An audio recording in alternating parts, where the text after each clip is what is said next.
ಸ್ವಾಗತ. ಬೆಂಗಳೂರು ಇವತ್ತು ವಿಶ್ವ ಮಟ್ಟದಲ್ಲಿ ಗುರುತಿಸಿಕೊಳ್ತಾ ಇದೆ.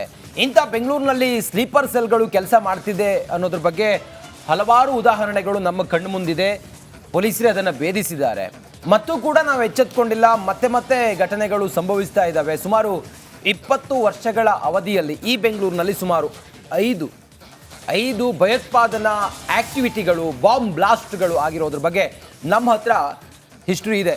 ಸಿಲಿಕಾನ್ ಸಿಟಿಯ ಮೇಲೆ ಟೆರರಿಸ್ಟ್ ಸಂಘಟನೆಗಳು ಟಾರ್ಗೆಟ್ ಮಾಡಿದ್ದಾರೆ, ಕಣ್ಣಿಟ್ಟಿದ್ದಾರೆ ಅನ್ನೋದಕ್ಕಿದೆ ಸಾಕ್ಷಿ. ನೋಡಿ, ಬೆಂಗಳೂರಿನಲ್ಲಿ ಕಳೆದ 15 ವರ್ಷಗಳಲ್ಲಿ ಎಷ್ಟು ಬಾಂಬ್ ಬ್ಲಾಸ್ಟ್ ಆಗಿದೆ, ಎಷ್ಟು ವಿಧ್ವಂಸಕ ಕೃತ್ಯಗಳನ್ನು ಮಾಡಿದ್ದಾರೆ, ಎಷ್ಟು ಸ್ಲೀಪರ್ ಸೆಲ್ಗಳು ಸೆರೆ ಸಿಕ್ಕಿದ್ದಾರೆ, ಯಾವ ಸರ್ಕಾರದ ಅವಧಿಯಲ್ಲಿ ಎಷ್ಟು ಉಗ್ರ ಚಟುವಟಿಕೆಗಳು, ಉಗ್ರ ಕೃತ್ಯ ನಡೆದಿದೆ.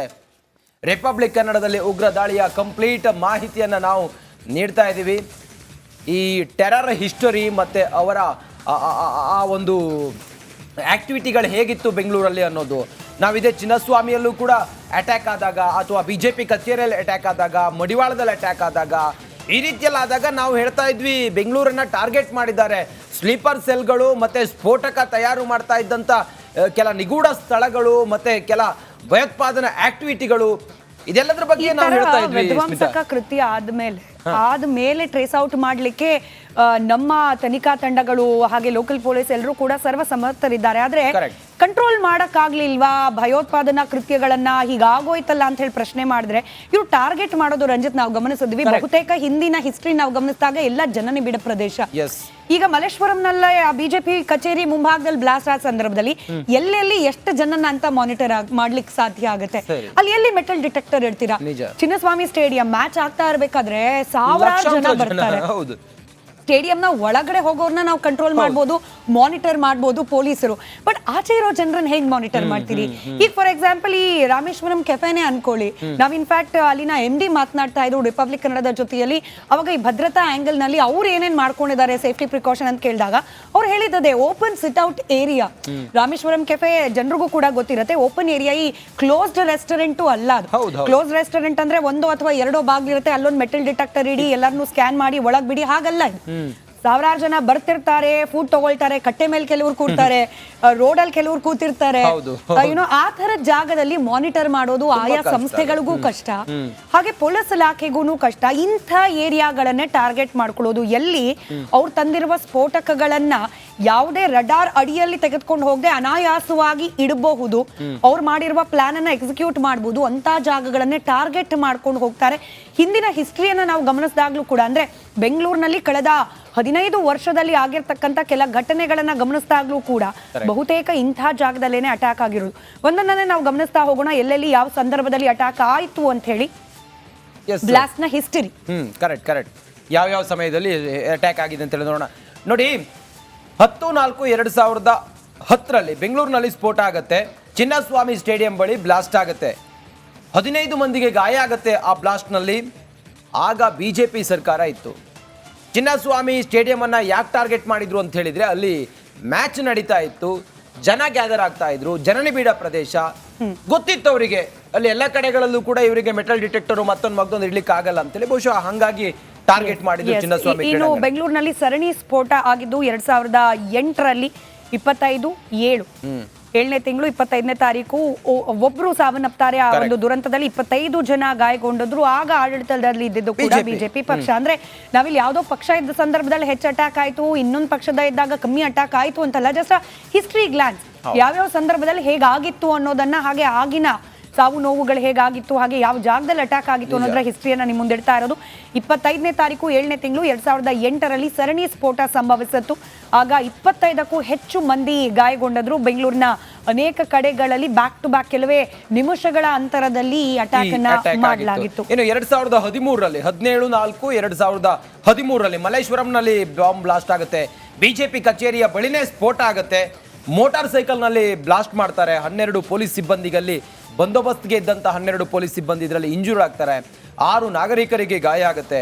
ಆಗಲೂ ಕೂಡ BJP ಪಕ್ಷ ಇತ್ತು. ಇಲ್ಲಿ ಯಾವ ಪಕ್ಷ ಇತ್ತು, ಯಾವ ಸರ್ಕಾರ ಇತ್ತು ಅನ್ನೋದಕ್ಕಿಂತ ಭಯೋತ್ಪಾದನೆ ಒಂದು ದೊಡ್ಡ ವಿಧ್ವಂಸಕ ಕೃತ್ಯ ಇದೆಯಲ್ಲ, ಅದು ಒಂದು ಕ್ರಿಮಿನೇ, ಈ ದೇಶಕ್ಕೆ ಮಾರಕವಾದದ್ದೇ, ಕಾನೂನು ಬಾಹಿರವಾದದ್ದೇ. ಯಾವ ಸರ್ಕಾರ ಇತ್ತು ಅನ್ನೋದಕ್ಕಿಂತ ಭಯೋತ್ಪಾದಕರು ಅವರು ನೀಚರೇ, ಹೀನರೇ ಅವರು. ದೇಶದ್ರೋಹಿಗಳೇ ಅವರು.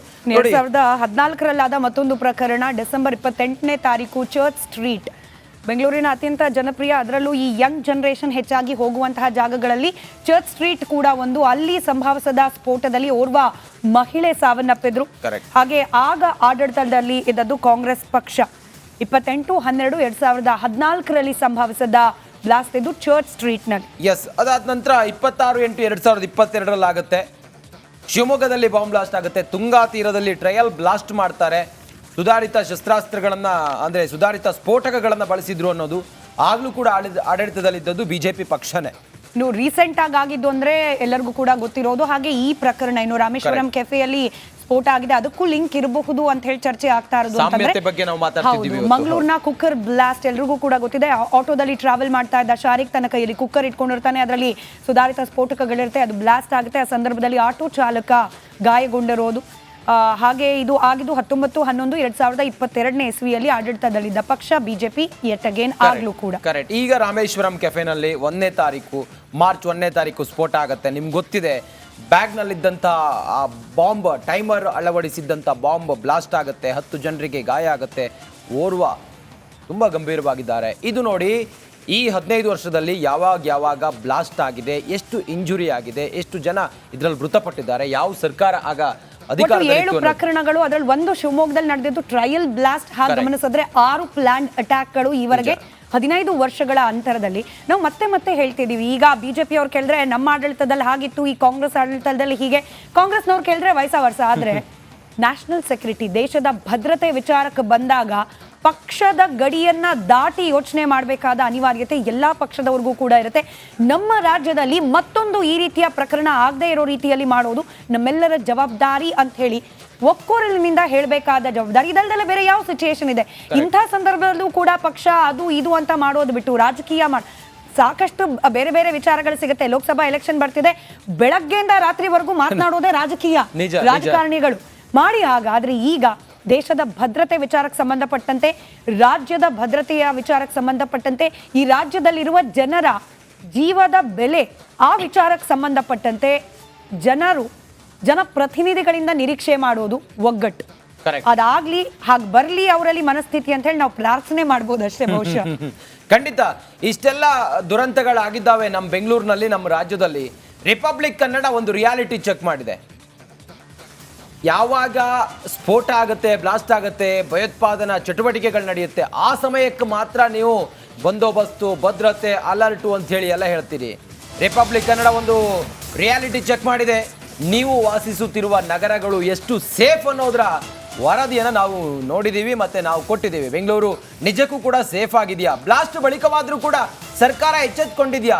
ನಿಜಕ್ಕೂ ಪೊಲೀಸ್ ಪ್ಯಾಟ್ರೋಲಿಂಗ್ ನಡೀತಾ ಇದೆಯಾ ಅನ್ನೋದ್ರ ಬಗ್ಗೆ ನಾವು ಒಂದು ರಿಯಾಲಿಟಿ ಚೆಕ್ ಮಾಡಿದ್ವಿ. ನಗರದಲ್ಲಿ ಹೆಚ್ಚುವರಿ CCTV ಹಾಕಲಾಗಿದೆಯಾ ಅನ್ನೋದ್ರ ಬಗ್ಗೆ ನಾವು ಮಾಹಿತಿಯನ್ನು ಪಡ್ಕೊಂಡಿದ್ವಿ. ಬೆಂಗಳೂರಿಗರ ರಕ್ಷಣೆಗೆ ಸರ್ಕಾರ ಬದ್ಧವಿದೆಯಾ? ಮೆಗಾ ರಿಯಾಲಿಟಿ ಚೆಕ್ನಲ್ಲಿ ಬೆಚ್ಚಿ ಬೀಳಿಸುವ ದೃಶ್ಯಗಳು ನಮಗೆ ಸಿಕ್ಕಿದೆ, ಮತ್ತೆ ಬೆಚ್ಚಿ ಬೀಳಿಸುವ ಸತ್ಯ ಬಯಲಾಗಿದೆ. ಇಷ್ಟು ದೊಡ್ಡ ಬ್ಲಾಸ್ಟ್ ಆಗಿದೆ, ಇಷ್ಟು ದೊಡ್ಡ ಘಟನೆ ಆಗಿದೆ, ನಮ್ಮ ಹಿಸ್ಟ್ರಿ ಹಿಂಗಿದೆ. ಹೀಗಿರುವಾಗ ಇನ್ನಾದರೂ ಕೂಡ ಸರ್ಕಾರ ಎಚ್ಚೆತ್ತುಕೊಂಡು ಸೂಕ್ತವಾದಂತಹ ಬಂದೋಬಸ್ತ್, ಭದ್ರತೆಯನ್ನು ಅಥವಾ ಪ್ರಿಕಾಷನ್ಸ್ ಅನ್ನು ತೆಗೆದುಕೊಂಡಿದೆಯಾ? ಅದರ ರಿಯಾಲಿಟಿ ಚೆಕ್ ನಾವು ನಡೆಸಿದ್ದೀವಿ. ಯಾವ ಭಾಗದಲ್ಲಿ ಹೆಂಗಿದೆ ಭದ್ರತೆ, ಮುಂಜಾಗ್ರತಾ ಕ್ರಮವನ್ನು ಈ ಬ್ಲಾಸ್ಟ್ ಆದ ನಂತರವಾದರೂ ಕೂಡ ಎಚ್ಚೆತ್ತುಕೊಂಡು ಕೈಗೊಂಡಿದ್ದಾರಾ? CCTV ಕ್ಯಾಮೆರಾಗಳನ್ನು ಹಾಕಿದ್ದಾರಾ? ಕೆಸಿ ಜನರಲ್ ಆಸ್ಪತ್ರೆ ಇದು ಕೂಡ ಮಲ್ಲೇಶ್ವರಂ ಸುತ್ತಮುತ್ತ ಇರೋದು. ಹಾಗೆ ಸಾಕಷ್ಟು ಜನ, ಅದರಲ್ಲೂ ಬೇರೆ ಬೇರೆ ಊರುಗಳಿಂದ, ತುಮಕೂರು ಭಾಗ ಆ ಕಡೆಯಿಂದ ಬರೋ ಜನ ಕೆಸಿ ಜನರಲ್ ಆಸ್ಪತ್ರೆಯಲ್ಲಿ ಸಾಕಷ್ಟು ಮಂದಿ ಬರ್ತಾರೆ ಚಿಕಿತ್ಸೆಗೆ ಅಂತ ಹೇಳಿ. ಹಾಗೆ ಸಂಬಂಧಿಕರು ಇನ್ ಕೇಸ್ ಏನಾದರೂ ಅಡ್ಮಿಟ್ ಆಗಿದ್ರೆ ಇಲ್ಲಿ ಯಾವ ರೀತಿ ಇದೆ ಪರಿಸ್ಥಿತಿ ಭದ್ರತಾ ಆ್ಯಂಗಲ್ನಲ್ಲಿ, ಇದರ ಬಗ್ಗೆ ನಾವೊಂದು ರಿಯಾಲಿಟಿ ಚೆಕ್ ಮಾಡಿದ್ದೀವಿ. CCTV ಇಲ್ಲ, ಸೆಕ್ಯೂರಿಟಿಗಳಿಲ್ಲ, ಯಾರು ಬೇಕಾದರೂ ಬರ್ಬೋದು, ಕೈಯಲ್ಲಿ ಏನು ಬೇಕಾದರೂ ಇಟ್ಕೊಂಡು ಬರ್ಬೋದು ಅನ್ನೋ ರೀತಿಯ ಪರಿಸ್ಥಿತಿ ಇದೆ. ಅಲ್ಲಿನ ಚಿತ್ರಣ ಯಾವ ರೀತಿ ಇದೆ ಅನ್ನೋದನ್ನ ನಮ್ಮ ಪ್ರತಿನಿಧಿ ಪ್ರತ್ಯಕ್ಷ ವರದಿಯಲ್ಲಿ ತೋರಿಸಿದ್ದಾರೆ, ಗಮನಿಸೋಣ. ಸರ್ಕಾರಿ ಆಸ್ಪತ್ರೆಗಳು ಎಷ್ಟು ಸೇಫ್ ಎಂಬುದು ಇದೀಗ ಅನುಮಾನ ಮೂಡಿದೆ. ಪ್ರೆಸೆಂಟ್ ಈಗ ಕೆಸಿ ಜನರಲ್ ಮಲ್ಲೇಶ್ವರಂನ ಕೆಸಿ ಜನರಲ್ ಸರ್ಕಾರಿ ಆಸ್ಪತ್ರೆಯಲ್ಲಿದ್ದಾನೆ. ಈ ಒಂದು ಭಾಗದಲ್ಲಿ ನೋಡ್ತಿರ್ಬೋದು, ಗೇಟ್ಗೆ ಯಾವೊಬ್ಬ ಸೆಕ್ಯೂರಿಟಿ ನಿಯೋಜನೆ ಮಾಡಿಲ್ಲ, ಯಾರಾದರೂ ಬರ್ಬೋದು, ಏನು ತಗೊಂಡು ಬರ್ಬೋದು. ಯಾಕಂದರೆ ಇಲ್ಲಿ CCTV ಸಹ ಅಳವಡಿಕೆ ಮಾಡಿಲ್ಲ. ಪಕ್ಕದಲ್ಲಿ ಮಲ್ಲೇಶ್ವರಂ ಪೊಲೀಸ್ ಸ್ಟೇಷನ್ ಇದೆ. ಹೀಗಾಗಿ ಸಂಬಂಧಪಟ್ಟ ವೈದ್ಯ ಅಧಿಕಾರಿಗಳು ಎಚ್ಚೆತ್ತುಕೊಳ್ಬೇಕಾಗತ್ತೆ. ಯಾಕಂದರೆ ಕುಂದಳ್ಳಿಯ